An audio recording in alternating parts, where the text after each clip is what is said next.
দেয়নি। জয়ের প্রথম প্রহরেই মুসলিমদের টার্গেট করলেন পশ্চিমবঙ্গের বিধানসভা নির্বাচনের নবনির্বাচিত সদস্য বিজেপি নেতা শুভেন্দু অধিকারী। মুসলিমরা সরাসরি মমতা বন্দ্যোপাধ্যায়কে ভোট দিয়েছেন বলে অভিযোগ তুলে তিনি বলেন, এই জয় আসলে হিন্দুত্ববাদের জয়। নন্দীগ্রামে মুসলমান বেশি ছিল, মার্জিন কম হয়েছে। ৬৬,০০০ মুসলমান ছিল, ওই জন্য মার্জিন কম হয়েছে। এখানে ৩৫,০০০ মুসলমান ছিল, তাই মার্জিন বেশি হয়েছে। মুসলমান ভোট দেয়নি। আর এই বিস্ফোরক মন্তব্যের মধ্যেই সামনে এলো পশ্চিমবঙ্গ রাজনীতির এক নাটকীয় অধ্যায়। নিজের শক্ত ঘাঁটি ভবানীপুরেই পরাজিত হলেন মমতা, যাকে দীর্ঘদিন ধরা হতো তৃণমূলের অপ্রতিরোধ্য দুর্গ। নন্দীগ্রামের পর এবার ভবানীপুর, একই প্রতিদ্বন্দ্বীর কাছে দ্বিতীয়বার হার, যা শুধু একটি নির্বাচনী ফল নয়, বরং রাজ্যের রাজনীতিতে গভীর বিভাজন ও নতুন সমীকরণের ইঙ্গিত দিচ্ছে বলে মনে করছেন বিশ্লেষকরা।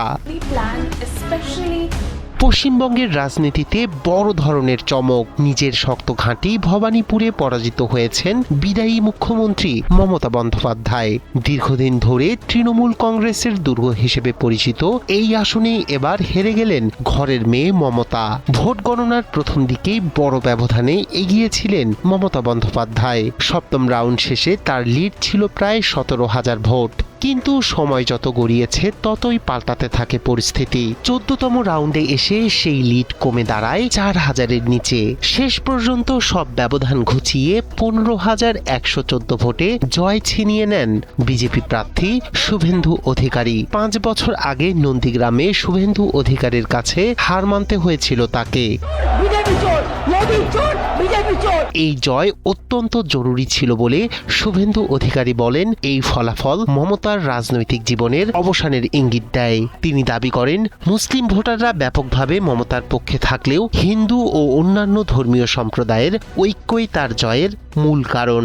তার ভাষায় এটি হিন্দুত্ববাদের জয়। শুভেন্দু আরও বলেন, শুধু বাঙালি হিন্দু নয়, গুজরাটি, মারোয়ারি, শিখ এবং পূর্বাঞ্চলীয় ভোটারদের সমর্থনও পেয়েছেন তিনি। এমনকি ভারতের স্বরাষ্ট্রমন্ত্রী অমিত শাহ ভবানীপুর নিয়ে উদ্বেগ প্রকাশ করেছিলেন বলে জানান তিনি। তবে শুরু থেকেই জয়ের ব্যাপারে আশ্বস্ত ছিলেন বলে দাবি করেন শুভেন্দু।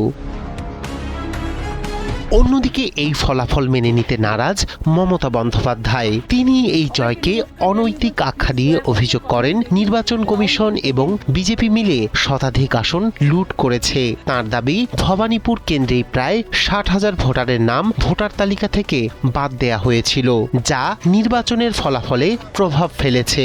তবে পরাজয়ের পরও হাল ছাড়ছেন না তৃণমূল নেত্রী। সব প্রতিকূলতা কাটিয়ে আবারও ঘুরে দাঁড়ানোর প্রত্যয় ব্যক্ত করেছেন তিনি। নন্দীগ্রামের পর ভবানীপুরে মমতার পরাজয় পশ্চিমবঙ্গের রাজনীতিতে নতুন সমীকরণের ইঙ্গিত দিচ্ছে বলে মনে করছেন অনেকেই। এখন দেখার বিষয়, পশ্চিমবঙ্গের ভবিষ্যৎ রাজনীতি, ধর্ম আর সংস্কৃতিতে কতটা প্রভাব ফেলে বিজেপির এই জয়। রায়হান কবির শুভ্র, ৭১।